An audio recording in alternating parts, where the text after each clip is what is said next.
Welcome to Moe's! If you've never tried the stacks at Moe's, it's like a roller coaster. Filled with 2 crispy tortillas, you realize something big is approaching.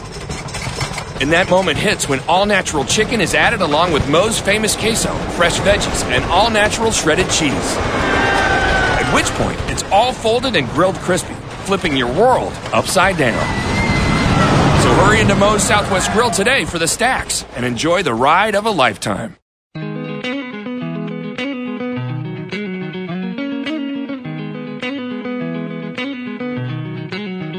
Back on the Wrestling Show, NorthJerseySports.com's original multimedia series talking all things wrestling across North Jersey. And as you could tell by the beep you just heard, we are all fired up and ready to go here tonight. We have to wrap up the district tournaments. We have to preview the region tournament, and we will do all of it with our panel of in-house experts, starting with our very own Kenny Sarajan. What's going on, Kenny? This is the best time of the year, and I'm just excited to be here with Tom and Mike and you, and, of course, the Pope of Bergen County Wrestling, Dominic Spataro, one of my heroes. Dominic, how do you react to that? I mean, Kenny stole my thunder. He did your introduction. No comment. Off to a rousing start here. Tommy Gallione, the head coach of Pascack Valley. What's going on? Nothing. I'm fired up, ready for this show. All right, Mike Atanasio, the assistant coach, the Cardinal of Bergen County Wrestling. Mike what's going on with you? Nothing, man. Ready to go. Let's talk. All right, so let's talk. We're going to, first of all, we're going to wrap up the regions. We are going to have a couple of guests join us. Brian Gibbs, the Ramapo head coach, will help us wrap up District 5. Torre Watson of the 4-time now defending District 6 champions will join us to talk about that district. We are also going to wrap up District 16 with Ryan Burdette, the assistant coach at North Bergen, who will also help us preview Region 4. But before we get to all of that, let's stick with some stuff that's a little bit closer to home for all of us. And, Kenny, I'm going to turn this thing over to you early as we dip our toes into a little thing we call District 8. District 8 was wonderful. We had a great weekend. You know, it's always good to spend time with most of the coaches there. Mike and Tommy. All right, I'm actually going to ask them. Well, first of all, I'll get it out of the way. The outstanding wrestler was Tyler Mullen, who won his 4th district championship.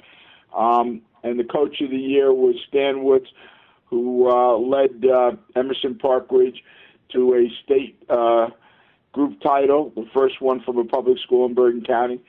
So we had those out of the way, and then we had some great matches. And I'm going to ask Tommy and Mike, what do you guys think the best final was? And, you know, what impressed you the most in our district? Tommy first and then Mike. I love when he says Tommy first, then Mike. One of the best finals in my eyes was 160 between Tyler Mullen, outstanding wrestler, and DiFilippo from St. Joe's. I think, if I can recall, DiFilippo was up 3-2 going into the final period where Mullen scored, I think, 5 or 6 points to kind of really put the match away. And, just an exciting final. Not much action, right away in the first half of the first period, but then really picked up. And, a really good match between, I think, a state 5th and a state 7th from last year. It was nice to see. So that was one that stood out for me. What do you got, Mike? 285 was really interesting. It started out on paper being very interesting because you had Longobardi, who was a state placer from Riverdale, and you have Downey from Old Tapan, who's been bouncing around different weight classes and decided to go heavyweight.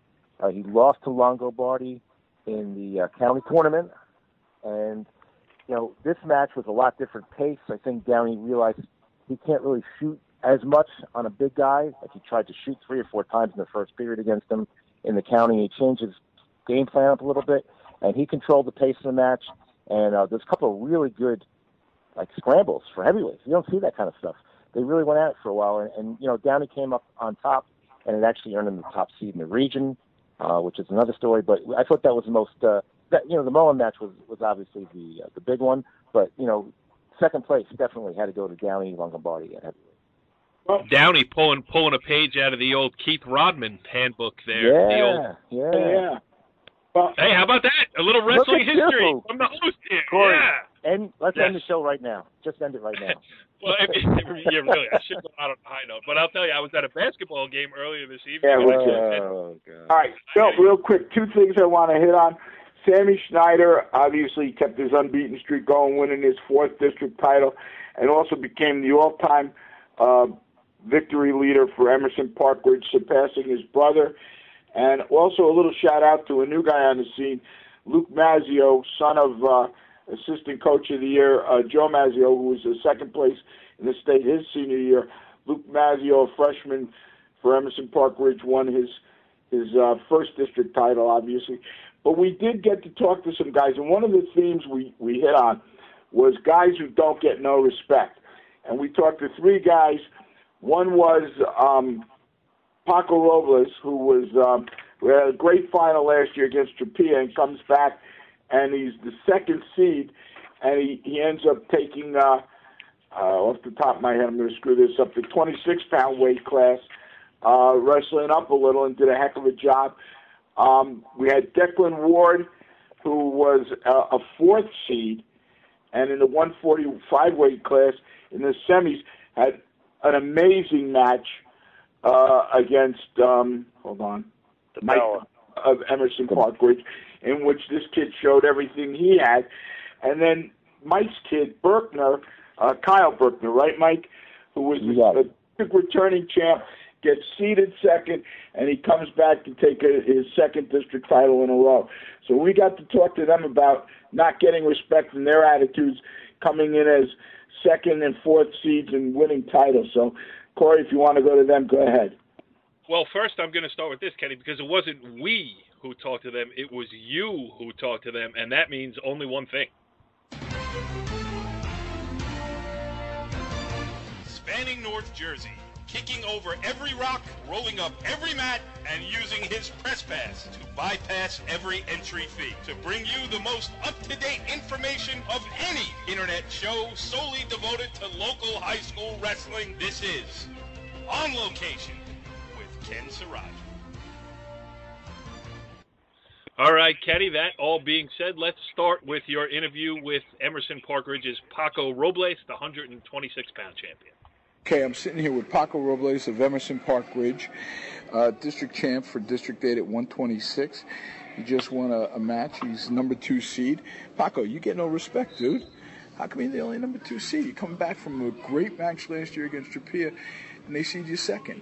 This is going back to like the BCC tournament where I previously wrestled Bernardi, and I had a tough match against him. I ended up losing, I think, 7-6, and I made a slight mistake where I went to roll under the ankle, and he caught me, and he got 5 points. And, you know, when you give up 5 points against any decent wrestler, you know, it's very hard to come back. And he ended up winning that match, and that's how he ended up getting the seeding over me. But I feel like throughout, like, this season, I've progressed much more. And at first, like, during that tournament, I was having a little bit of trouble with my weight. And right now, I'm wrestling 26 because I figured, like, you know, I want to wrestle some better competition, and I also wrestle much better at this weight, and I'm feeling much more healthier and stronger. So yeah, I don't want to tell people that I used to see you at Park Pizza, and that's why you're going 26.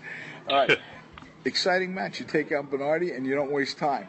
A pin in, what, 132? Yeah. What was the key? Well, I knew that going into the match that he's somewhat a defensive wrestler, so I need to wrestle smart and, you know, watch for his shots. He's got a very good dump, and I just made sure that when I did get my shot and I did get my turn, that I was going to take advantage of it. So once I got that single and I saw that cradle, I knew, and I locked it up, I knew I was going to get him. Easiest time to pin is right off the takedown, right, Pac? Yeah, that's exactly right. I mean, the transitions is probably one of the most important part of wrestling, and I'm very excited to, like, see that, like, in when I get next year in college, wrestling at Columbia. Like, I'm ready to better myself and especially improve on my transitions. Yeah, I heard from him, and you're going to be going to Columbia and wrestling there. That's very exciting. They got you slotted to be 125 there, so that's a good thing. Thank you. You made it easy on me. I didn't have to say anything. I love the end. You made it easy on me. I didn't have to say anything. Kenny, I could have cut that, but I decided not to. All right, we're going to listen to your interview with Kyle Berkner here. But, Mike, you want to say anything about your guy Kyle before we play this interview? Mike? Right, I'm still here. I'm sitting here with Kyle Berkner, returning district champ at, what's the weight? 152. 152 from Westwood High School. And everybody's shaking his hands. It's getting embarrassing here.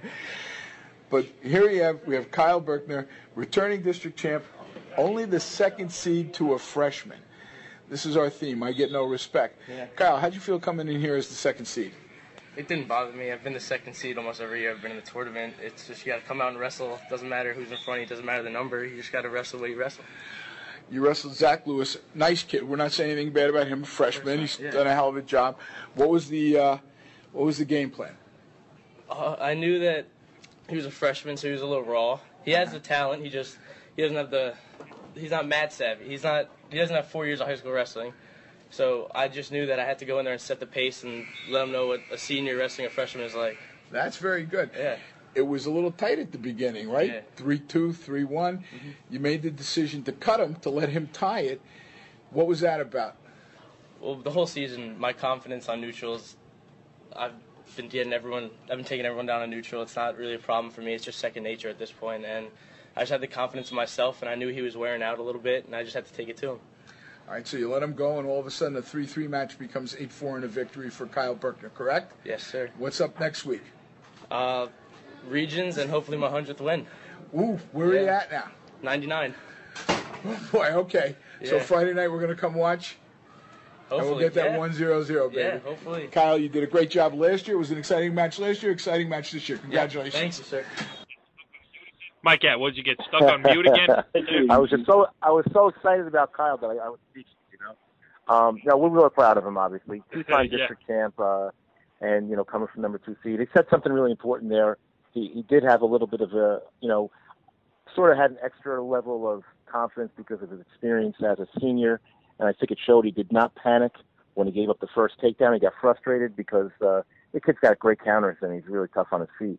And he did not panic at all. Went right back and stayed with the game plan, and it came through for us. So we're real proud of him. And like you said, Friday, hopefully we're going to be celebrating number 100 for this guy. Yes, and I do want to get Donnie involved here. And all kidding aside, Donnie, you were very close to the Emerson program. You're an Emerson guy, all that stuff. I mean, that Emerson Parkridge program has had such a great year this year. And, I know Paco, Sammy Schneider, who was the Athlete of the Week on NorthJerseySports.com last week. So it's got to be gratifying for you to see this bunch. Yeah, I mean, they've had a really good season. They had a lot of young talent this year. I think they started 5 freshmen, which was mentioned at the beginning of the year, and it seemed to blend all together. Where it really peaked at the group championships, winning the first state group championship for the school and for public school in Bergen County. So yeah, it's nice to see that coming from my old high school. Yes. All right. So the last interview that Kenny got for us over there at District 8 was Northvale's own Declan Ward, the 145-pound champion. Let's listen to that. Okay, I'm sitting here with Declan Ward, District 8 champ at 145. Declan comes from the number 4 seed. In the semifinal this morning, he knocks off the number 1 seed, Mike DePella of Emerson Park Ridge. And then in the final, he gets a, 3-0 lead. Yeah. 3-0 win over Brendan Coffey of Cresco. Declan, I know the final is exciting for you to win, but everybody's talking about the semi-match. You're the 4th seed going against the number 1 seed. Tell me about that. What was your plan? Coming in, everyone just told me was aggressive, fast, and I just had to watch myself. I had to watch what I was doing, and I don't know.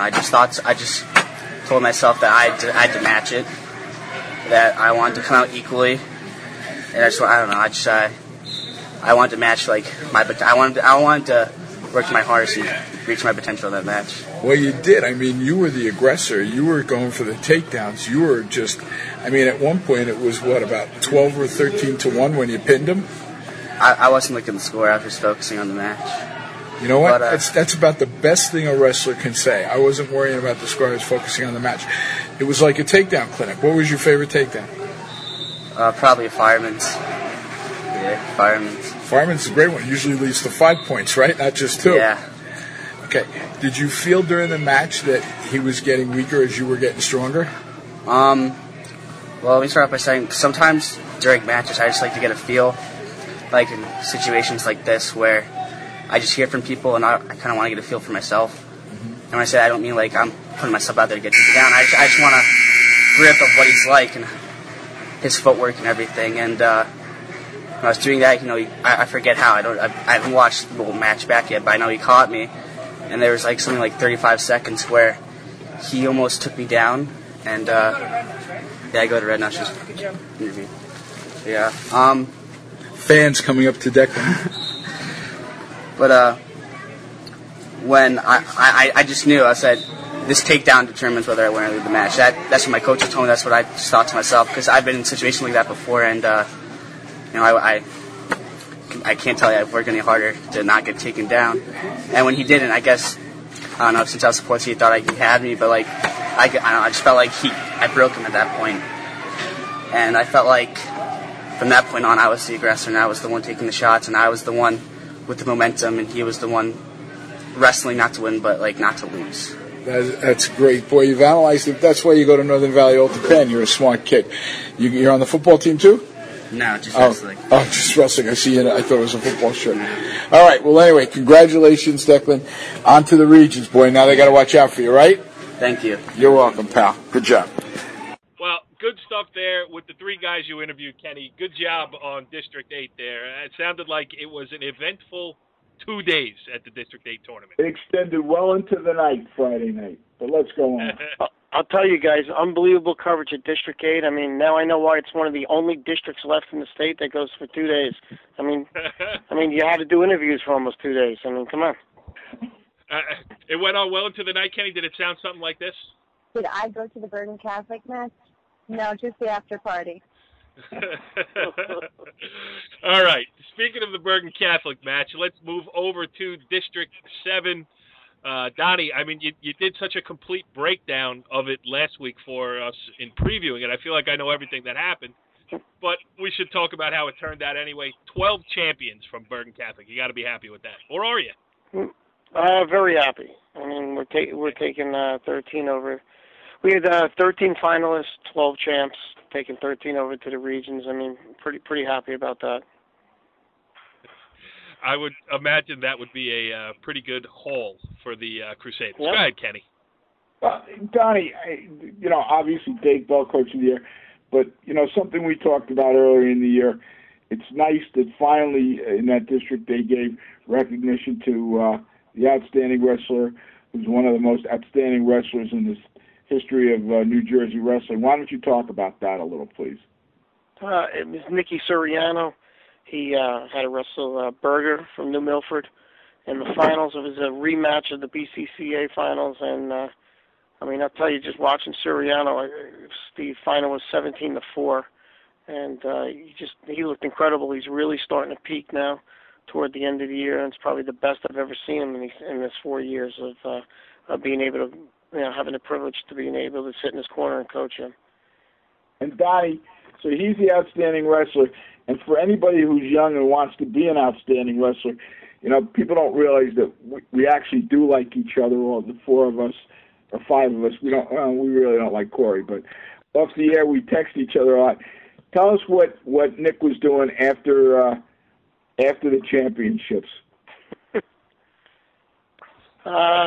Probably just going through his regular, normal post-match workout. And what was he doing in the parking lot? Tell the people so they know what a champion does. I think Nick was spotted doing push-ups in the parking lot after. Guy's the outstanding wrestler. He's 100 and whatever and 0, 3-time state champ, Beast of the East champ, Dr. Buchanan champ, and he's still working out after his championship match. That's amazing. That's how you become a champion.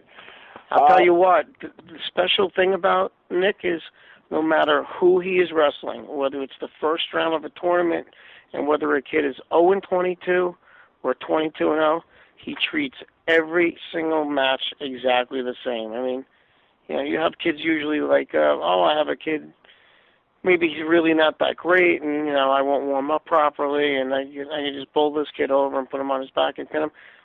Nick warms up every pre-match ritual or warm-up is exactly the same no matter who he's wrestling, whether the kid's, like I said, 0-22 or a 4-time state champ. He treats everyone exactly the same. And I bet you he treats them all with respect. Yes, he does. Yes, if you come at him and give him some game, you gain a lot more respect. I'll tell you that much. Very good. Why don't you give us 2 seconds or 2 minutes on Shane Griffith? I mean, Shane's been out most of the year, and he comes back, and he's a sophomore, defending state champ, and the question is he going to be ready? And from what I saw in the results, he certainly looks ready. What about Shane? Yeah, I mean, he's going to be as ready as he can be. I mean, he's been practicing for the last couple of weeks before he came back. He looks in shape. He's just going to have to wrestle himself into shape as the last 2 weeks go about. And knock on wood, his knee's looking fine, and hopefully he'll have another nice state run to another state title. Mm-hmm. Donnie, we don't have to go through everybody. I mean, you had 12 champions, but just anybody that stuck out to you as really, other than Nikki and Shane, as we just talked about, but, really rounding into form here, or a guy who's coming on now, spotlight a couple of others. I mean, not that we expect you to go through all. I think Kevin Mulligan is really coming on. I mean, he's just starting to dominate everybody that he wrestles. I mean, it really started a couple weeks ago out at Who's Number One out in Pennsylvania, where he had a rematch with Hokett from Clovis, California, and he lost to in the finals of the Doc Buchanan. And I'll tell you, I think it's a defining moment so far in his career. He came back and beat Hokett, and came back at Wyoming Seminary and upset another nationally ranked kid. So I think he's really on a roll, and he's starting to peak right now. All right, District 8, check. District 7, check. Let's move on now, bring in some other guys. And back by popular demand after a brilliant first appearance last week on the wrestling show, joining us on the Moe's Southwest Grill hotline again this week on the wrestling show. He is Ridgewood head coach Torre Watson. Coach, thanks for hopping on once again. Popular demand. That says a lot. Thank you very much. I appreciate it. Well, we're really not very popular, so, a couple of people said nice things, which makes that popular demand around here. But we like this compared to one of the other guests we have on. It's a very salty edition of the wrestling show this week, Torre. So let's start with the good news for the Ridgewood Maroons. You got to be happy. 4 straight district championships over there at District 6. So, talk about it a little bit. Yeah, Corey, extremely happy. Proud of the young men that I have the pleasure to coach. As I said before, we had some high aspirations for this team, and wanted to do something special, and thought we had the opportunity in the tournament. Didn't work out, but had the district tournament ahead to still do something that no one had ever done before in our program and recently in our district. And, they really attacked that opportunity, and, we were able to win our 4th straight. So we're really, really, really happy about that. Anybody pick out the guy who really maybe you didn't expect as much as you got from him? Was there somebody on your team that really helped out by coming through for you? Interestingly enough, the coaches don't understand. It's about winning matches and winning them by as much as you can. So I really don't pay much attention to the score until the end. We happened to win the district the last couple of years by a pretty fair margin. I think the first year we won it by 20 points, second year 30 points. Last year something like 80 points, 70 plus points. This year we won by 8.5 points. And wow. we had 2 kids. My 32-pounder, my regular 32-pounder got injured the Friday before districts, and I had a backup 32-pounder come in, and I had my 13-pounder rather, win his first match wrestled in a pigtail. And for those two guys to get points, and that 8.5, that could have been the difference right there. Yeah. So I mean, that's the type of thing that makes team championships just so special, because everybody's got to contribute. And we were so happy, to get the contribution from those guys, surprisingly enough, who really weren't counted in for much, but ended up being huge parts in the end. See, I knew all that, and I just laid that on a tee for you just to show I have command of the information here on the wrestling show. I am perceived as the basketball guy here, but I know how to get down to the nitty-gritty of wrestling. Right, Kenny? Yeah. I'd rather hit Torre. Well, ask him a question. Torre, I know you had a great final with Kyle Inlander, but give me 2 or 3 great finals of the night that you were impressed with. The first one that comes to mind was Matt Binstock, my 45-pounder. I mentioned, who I was looking to kind of lead us into to winning another championship. I said it would be my seniors, and Matt Binstock was the kid who got to the final last year and ended up losing. And this year he had a tough final, tough at least couple second period with Kyle Reiner from Garfield. But Matt is the type of kid who comes to practice. He's a kid we like to call the grinder.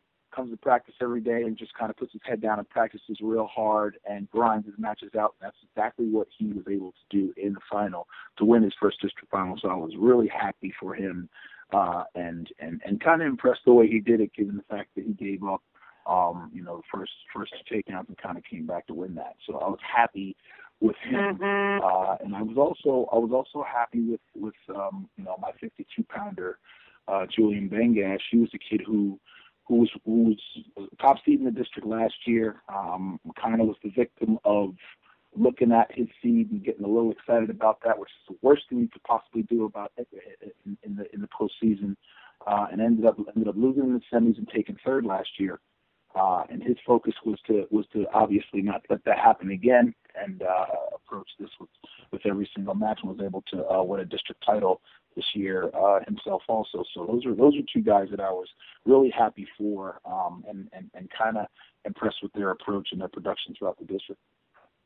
Okay, other than Ridgewood kids in finals, because you're helping us with the whole district, which final did, 1 or 2 other finals that from other kids that really impressed you? I mean, who should we be looking for next week? Well, I'll tell you what, the final that Jordan Robinson had was quick in our district, and he happened to wrestle my guy. But I tell you what, he really looks good. He's been impressive to me all year long. I'll be excited to watch him. As I told his father after the district was over, now I can wholeheartely root for him. Considering that he was, part of Garfield, and they were challenging us in the district. But he's a kid who I'm really looking forward to seeing this next week, because I think he's, this next week, and I think on to the week after in states, I think he looks good. He looks ready. He looks ready to really get himself up on that podium. That's magnanimous of you. We're missing a lot of that tonight. Some of the other guys on this show, once they're, the guys who beat their guys, that's it. They put the a pox upon the house, right, Tommy? Hey, Corey, he's down, buddy. He's down. No pox? Sorry, you better be careful. I know Jordan Robinson's very talented, but there is a kid from Pascack Hills in that weight class, so he's got to be careful about how they wrestle and what can happen in those situations. All right, a little pox. Go ahead. Tori, I remember last week talking about the heavyweights in your district. I know the kid Bunch from Hawthorne won it, but how was the heavyweight match? And I see that we could possibly have a rematch of Bunch and Dunga from Paramus Catholic in the quarters Friday night. Was that as exciting as you thought it would be, or you know what? Good amount of heavyweights, good heavyweights in your district. It definitely was. Both those guys can definitely wrestle. And the Dunga kid is very interesting. If you can stop him from getting to, his offense, which is kind of like, that's kind of the generic take for everyone in this tournament. But if you can stop him from getting to his shots, he's beatable. Which guys have shown that bunch of that districts. But he's a kid who, when he gets moving around, he's a strong, athletic kid who at heavyweight wrestles like a lighter weight kid. And we all know who've been in the sport for an extended period of time that's something that can take you far away in the heavyweight division.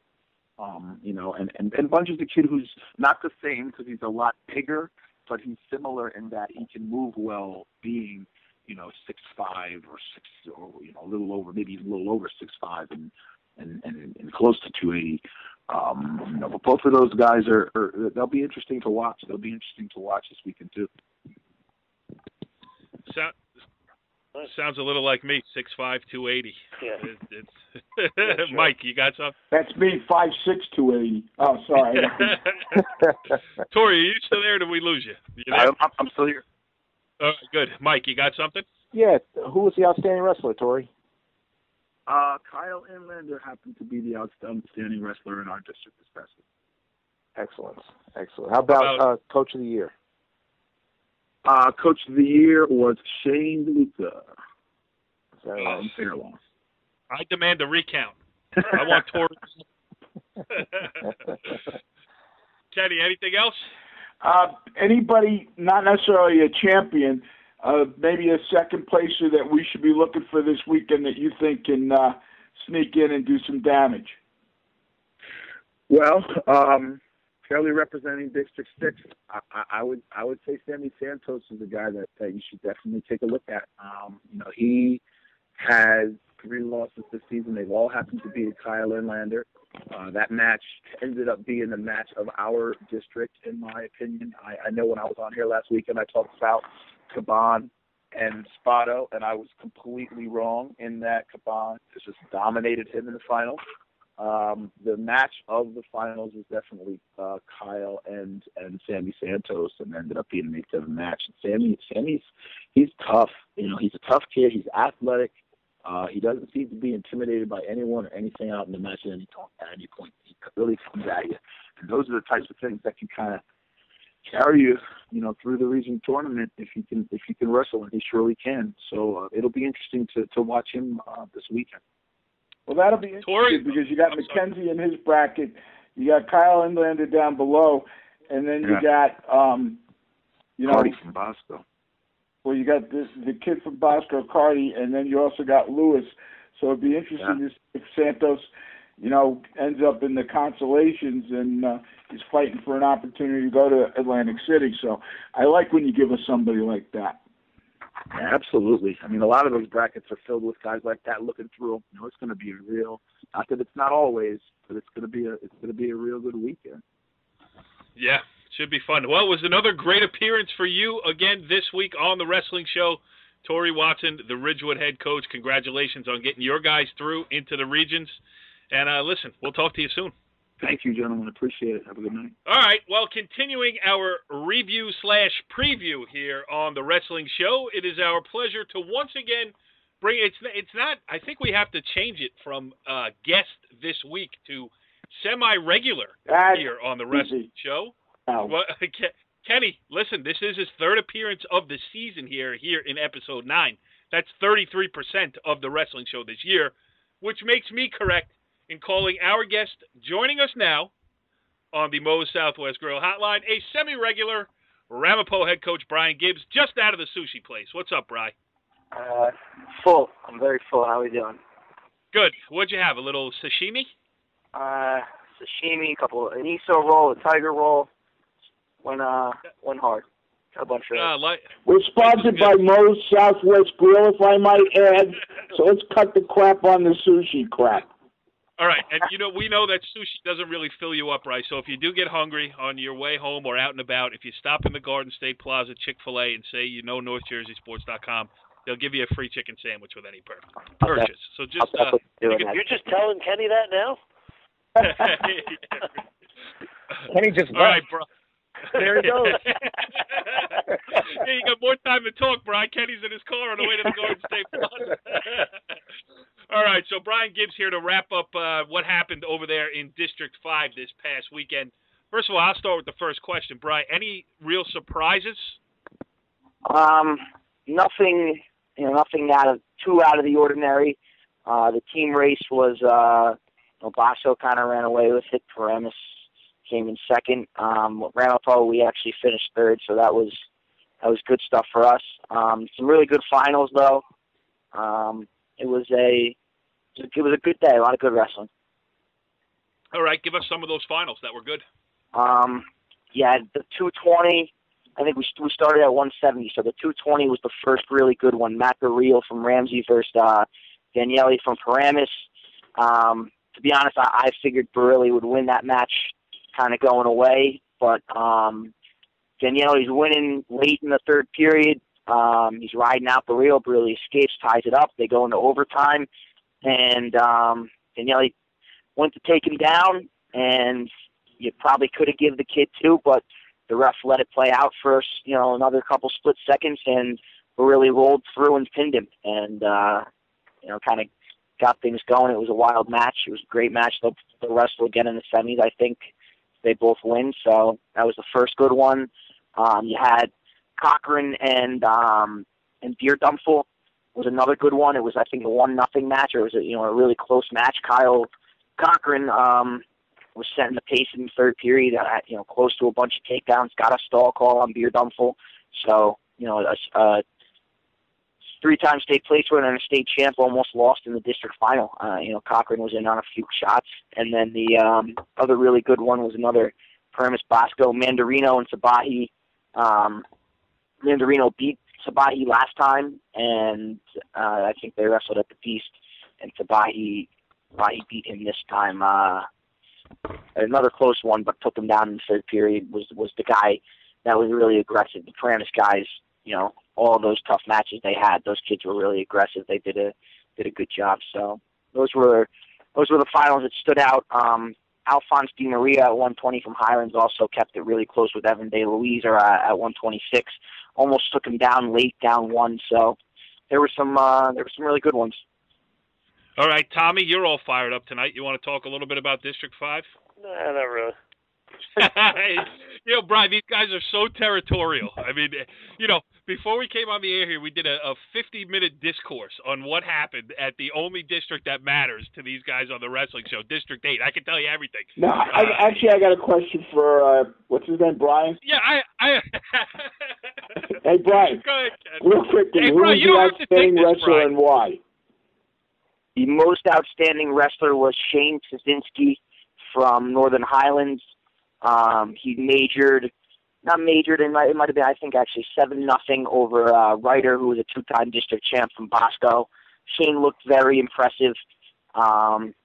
He dominated the match. He was very aggressive, and he ended up being the guy that won MLW. I think beating the 2-time district champ was what stood out the most. That's interesting because Ryder's going to face the third-place kid from District 8, Evan Deppert from Pascack Hills, so he's got to be prepared for all sorts of shenanigans there, but we'll move on from that.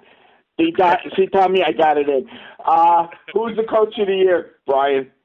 Coach of the year was Anthony Petrock from Ramsey, and then his assistant, Reparo, was the assistant coach of the year, and then they deserved it. Those guys had a very good year, dual meet wide and in the tournament, so he was the coach of the year. Mike Gatt, do you have any questions, or are you all about District 8 as well? Oh, come on. I cover everything, There you go. A true journalist with the journalistic spirit. Go ahead. Well, you did a great job covering everything. I was really interested in hearing about the Cochran and Beerdumfel match. It sounds like it was pretty close, and they're probably going to see each other again this weekend. So I'm sure that will be interesting to see. But you guys must be pretty happy that Ramsey's graduating all those big guys finally, right? They kind of dominate the upper weight a bit, right? They've done a real good job, those upper weights. Our kid at 95 ended up he lost to Benino in the semifinals, but he couldn't beat the Ramsey 95. He beat him for third. That was not really an upset, but it was he had lost to him in overtime twice. He finally beat him 4-2. So we got away with one, and our 285 beat their 285, our sophomore kid. So we ended up getting the best of them on Saturday and ended up showing in the team race, but they're returning a lot of guys, and the SATs kind of a couple kids that couldn't wrestle for them because of the SATs, so they had if they're at full strength, they probably take third battle for second, but they had a tough day. Yeah. How close was the team race at the end? Was there any drama at all in the team race? Was there any thing at the final round where people were watching to see who's going to win the team title? No, Bosco ran away with it after the first round. It was basically all Bosco. Right. Paramus kept it somewhat close, but it just they didn't have enough.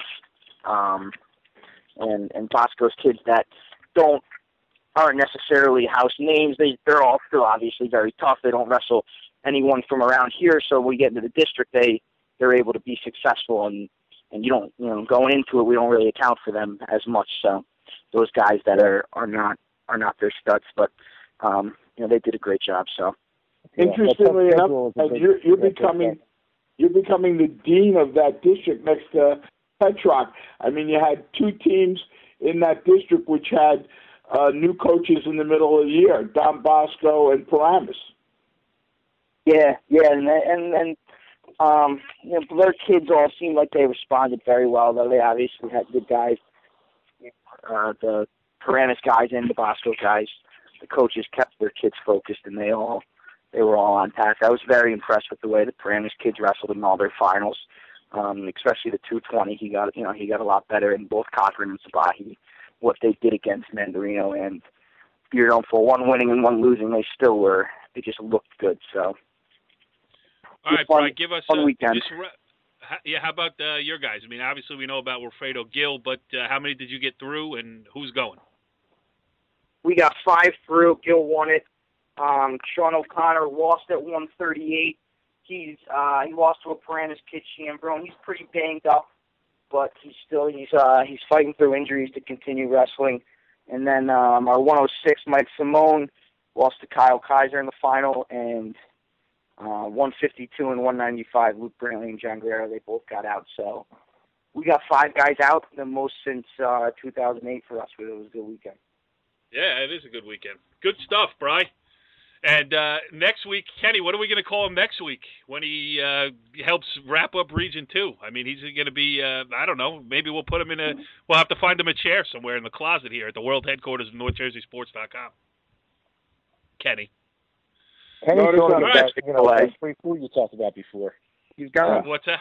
I'll see Brian tomorrow night. We won't have to see him next week. Good stuff, Brian. Hope you're not burping up sushi. Thanks for joining us on the Wrestling Show, as always. Sounds good, guys. Have a good one. All right, good stuff there with Torre Watson and Brian Gibbs. But we ain't done, not yet, on this edition of the Wrestling Show, as we switch our focus here to a little talk about District 16, and then we will start our region previews with Region 4. Nobody better to do it with than Ryan Burdette, who joins us here on the Moe's Southwest Grill Hotline. Coach, thanks for joining us here on the Wrestling Show. Corey, thank you for having me. Appreciate it. Excited to be on. Yeah, well, it was great having you last year, and we appreciate you taking the time to join us again here. Let's start with District 16. I didn't mention in the opening, but you are an assistant coach down at North Bergen. So why don't you give us a quick rundown, starting with maybe the best final that you saw down there in District 16? The best final kind of comes by default, and it comes down to the last match of the night as St. Peter's and our squad, North Bergen, were neck and neck pretty much all day, and we took a little bit of a lead going through the consolations, and then in the finals we started to look like the New York Giants. We were playing backwards, and all of a sudden we had to kind of hold on a little bit, and it came down to the last match. St. Peter's Prep had a half-point lead, and we had our one of our senior captains out there who needed to win and ended up with a pin to clinch the district title for North Bergen. So, probably not the best wrestled match, but definitely the most exciting match of the night, and clinching a title that we haven't had in 7 or 8 years. So that was pretty exciting to cap off the districts there. Yeah, and you had to wait right down till the end. That sounds like good stuff. Go ahead, Mike Att. All right. So, Ryan, before we go too much further, was there a special assistant coach of the year involved with this district over here? Tell us about that a little bit. Brag about yourself a little tiny bit. No. It was a total team effort. I was fortunate enough to get voted assistant coach of the year in District 16, but it goes a lot deeper than that. Last year we lost. Hold on, Ryan. I wasn't even aware of all this. First of all, we should mention that your association with Mike Atanasio goes back a long time to the wrestling room at Westwood High School. So let me do this properly.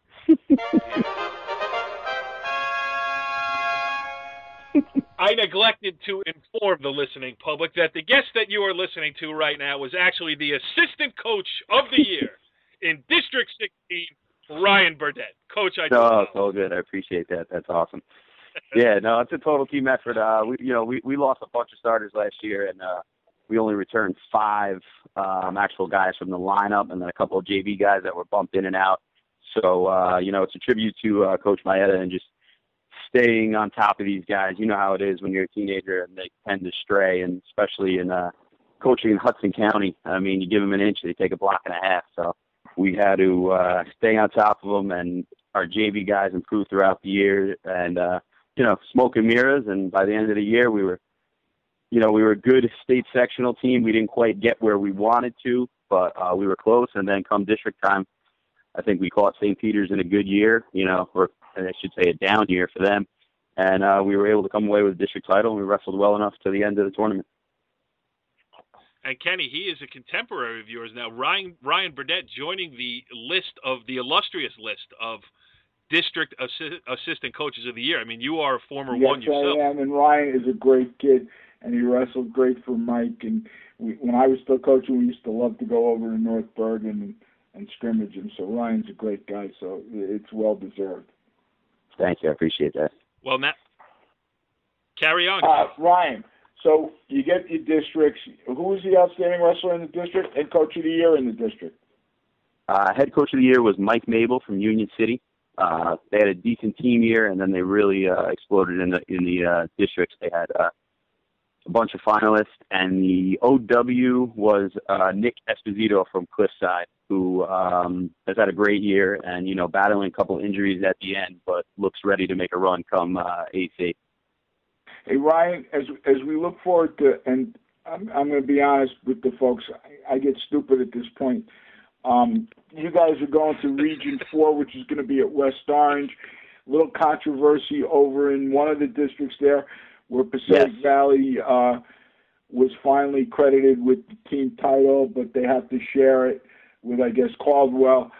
Who are we looking at Region 4 to be the studs to be coming out of there? And what weight class do you perceive as the deepest one in Region 4?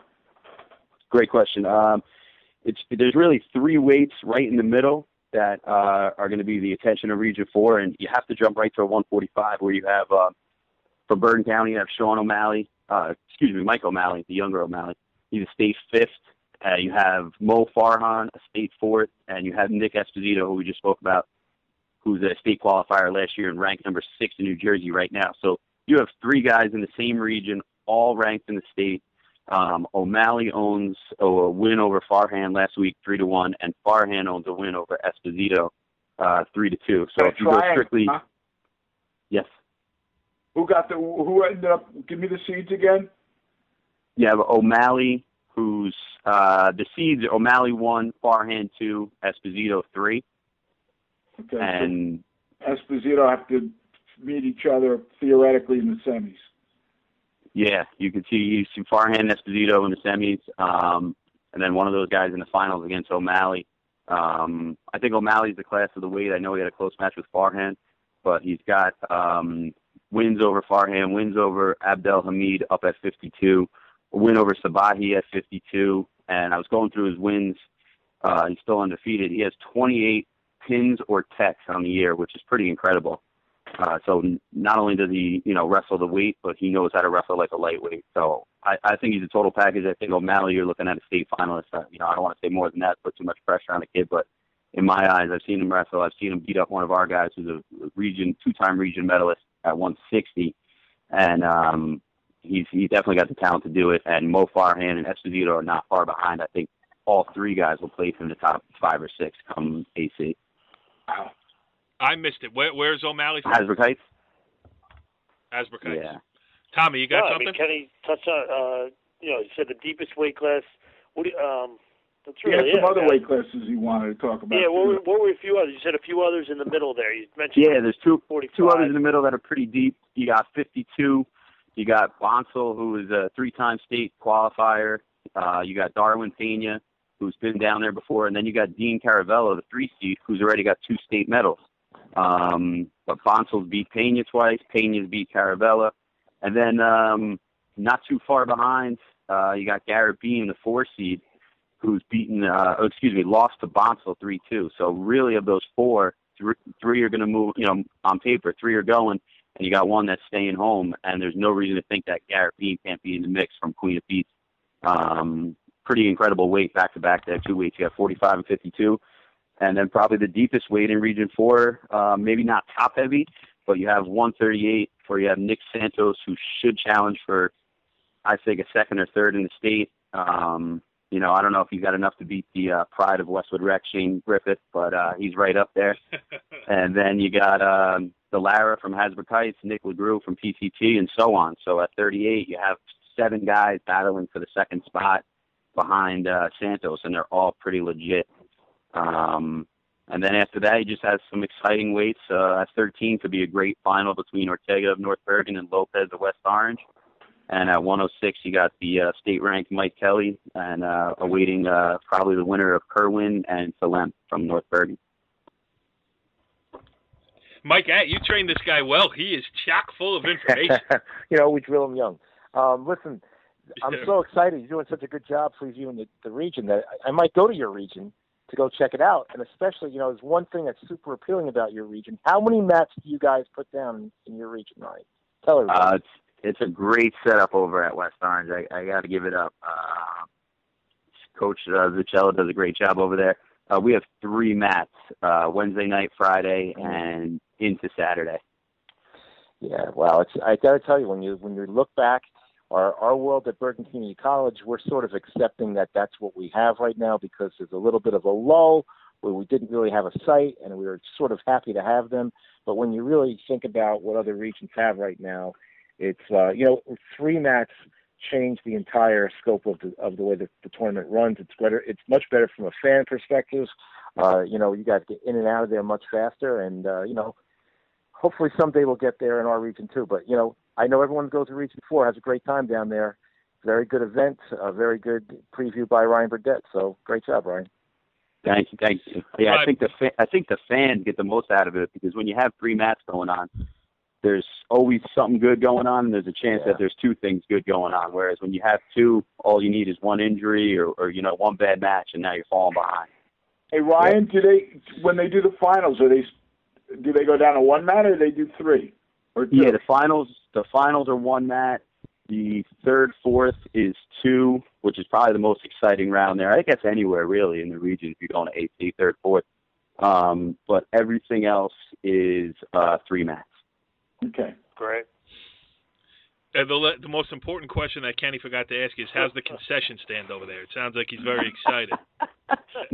Do they have a sausage and peppers, maybe? Not bad. They got some great Sicilian pizza over there in West Orange. Oh. Ooh, that's a nice. Right, last question. The one at West Orange, the one at BCC sucks. I had to bring hot dogs with me last time. Well, nothing worse than a warm hot dog and a piece of tinfoil. I mean, there's nothing worse than that.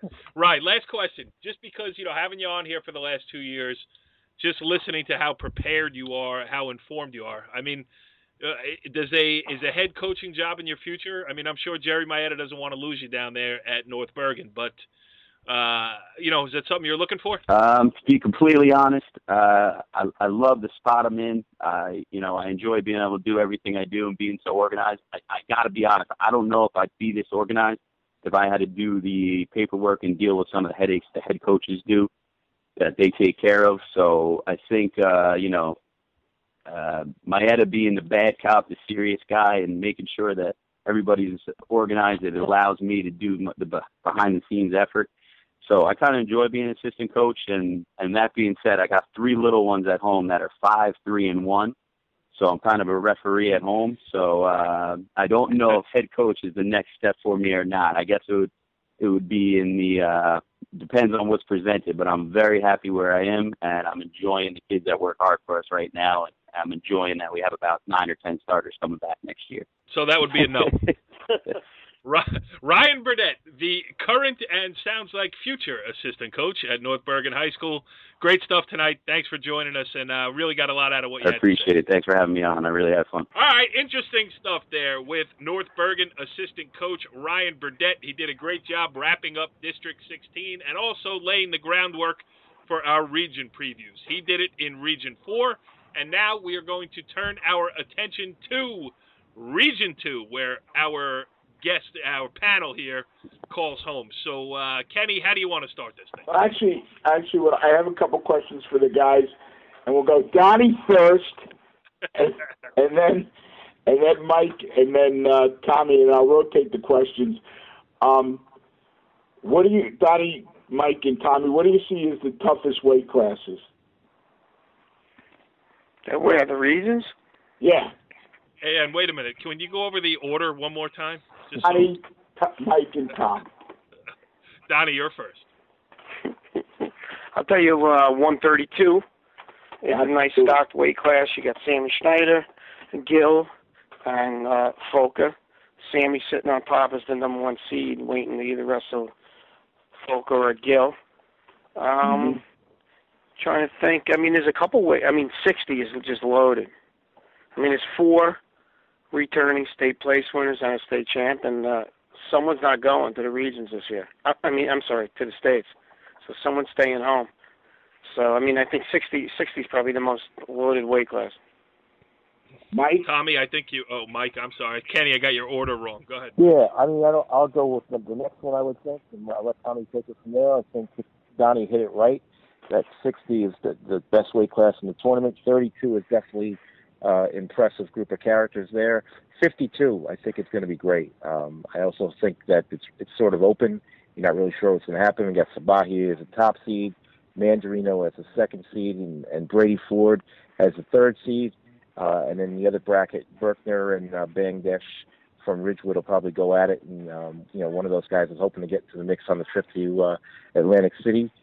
So I think 52 is probably the next weight class. But we could, there's so many good weight classes. Tommy, what do you got? What else you got? Yeah, I mean, I think 60 is obviously the cream of the crop, like Donnie said. But, you look at 120, you got some tough kids. You got Angelo, you got Talati, Jordan Robinson from Garfield.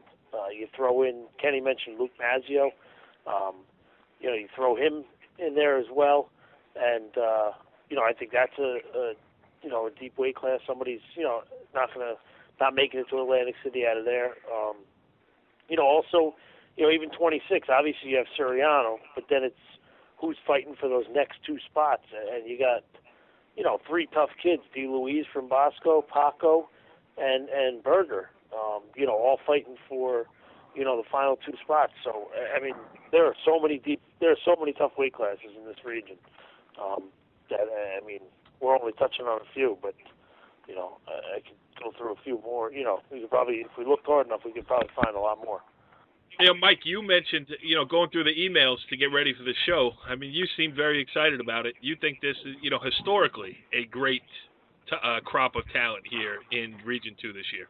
Yeah, absolutely. I mean, when you look at it, we have 6 returning state champs. Almost half the weight classes have a guy who won the states last year. It's really, somebody could probably do the math and try to figure it out. But I don't remember ever looking in our region and having it be this good. Maybe sometime in the 70s.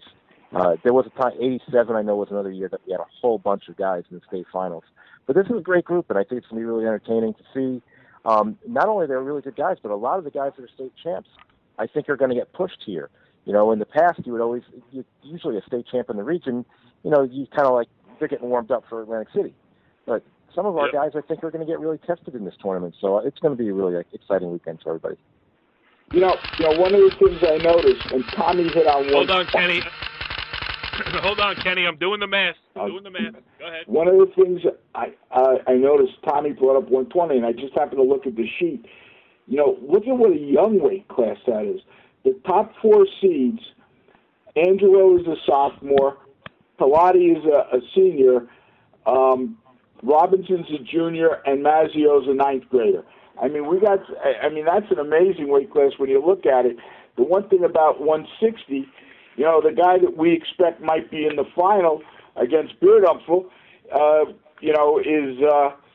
is the number 3 seed who lost to him in the district final over in District 5. I mean, we all think, there's Kyle Cochran, there's Tyler Mullen, and they're going to be battling probably in the semis, and somebody then's going to have to wrestle back, and so you got that one. Actually, you guys talking about 52, and one of the things I thought when I looked at 152 was, while there's a lot of guys in that weight class, I thought that's a truly evenly matched weight class. I mean, Sabani, yes, is the class of the field, but Brady Ford is an outstanding wrestler. Kyle Berkner is outstanding. You got Mandarino. I mean, that's a weight class where, like you say, there's 5 guys who could be in the top 3. 2 guys aren't going to make it. So, it's just fascinating. I'm excited. Let me ask you this, guys. I looked at weight classes and I thought, and this is just me, and I admit it, it's just me, I thought 182 and 285 looked to be 2 of the most interesting weight classes, because I don't know if you can predict what's going to happen in those 2 weight classes. I mean, Josh McKenzie's the guy. I get it. But, you got Kyle Inlander, Josh Lewis, and Achardi from Don Bosco at 182. What a weight class that is also. When you look at those guys, Inlander did give McKenzie a pretty good match last time they went at it, and you're just not sure how the Don Bosco kid's going to fit in there. Is it going to be Inlander and McKenzie again, or is it going to be the Bosco kid in the finals? I agree with you, Kenny, but heavyweight is really, really interesting, because I feel like there's a clash of styles there. We have the traditional big heavyweight, Longobardi, the state placer. He's the king of the 1-1 match that goes to ultimate tiebreaker. He's a very defensive guy that's very hard to score on. And Downey is like sort of the opposite of that, with a lot of offensive shots. And then you have Chaconis, who amazingly is the 3rd seed and probably the top-ranked heavyweight in the state. That doesn't happen too often. So 285's got to be pretty. I think people are going to be staying late to watch those matches this weekend. If you go heavyweight matches towards the end of the night, people are going to want to see what's happening there, because a lot of good wrestlers there and a lot of uncertainty. We don't really know exactly who's going to. And maybe the Hawthorne kid, maybe Bunch is going to be in the mix. Who knows? You killed me, Mike, because, the one piece of information I was going to bring to the table was Chaconis being the 3 seed. So, I like to show off when I know something. I really feel bad about that. I mean, he's the third seed because they haven't had any head-to-heads, and he's never been to the States before, so his advancement isn't as further as the other 2. Yeah. What were The you going other, to say, Tom? possible final that could be a good one is Grello and Sosinski at 170. I know they met in the county final, and then they met in the dual meet, which went to overtime. So there's another, kind of goes to Mike at the point. You have a state champ that, could really be pushed in the region final here. So that's another, possible great matchup looking forward this weekend. Yeah. Yes, Region 2 is stacked top to bottom. We will watch it all play out this coming weekend, and you got to make sure you come back next week for Season 6, Episode 10 of the Wrestling Show, as we break down what happened in Region 2, probably Region 4, and we will take our first foray into what happens in Region 9. We'll see you next week. Follow the leader.